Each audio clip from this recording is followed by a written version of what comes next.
ভয়াবহ অবস্থা ভাই। যাইতেছিলাম বাসায়, কলেজ গেটের এখানে একটা ছিনতাইকারীকে ধরছে।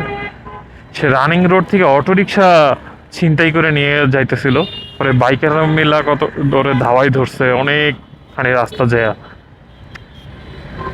কি একটা অবস্থা চিন্তা করছেন, মানে মোবাইল মানি ব্যাগ না, সে মানে একটা জলজন্ত অটোরিকশায় নিয়ে দৌড় দিছে। ভয়াবহ অবস্থা।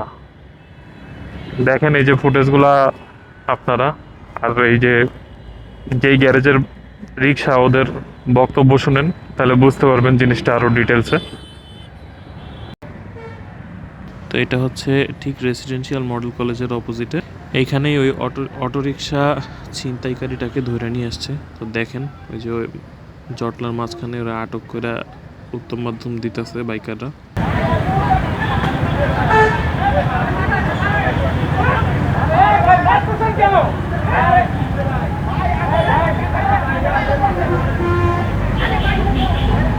তো এই যে একজন রিক্সাওয়ালা আর স্থানীয় একটা লোকের বক্তব্য শুনেন।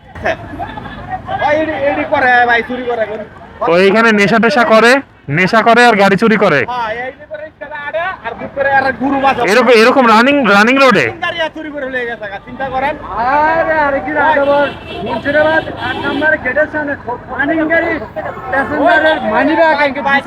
এখন ধরছে কিভাবে ওরে, ধরছে কিভাবে ভাইয়া?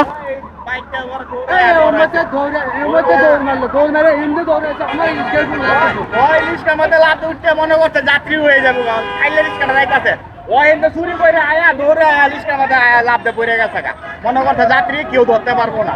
পরে বাইক গুলো আছে, হ্যাঁ হ্যাঁ ধরছে। কি একটা অবস্থা।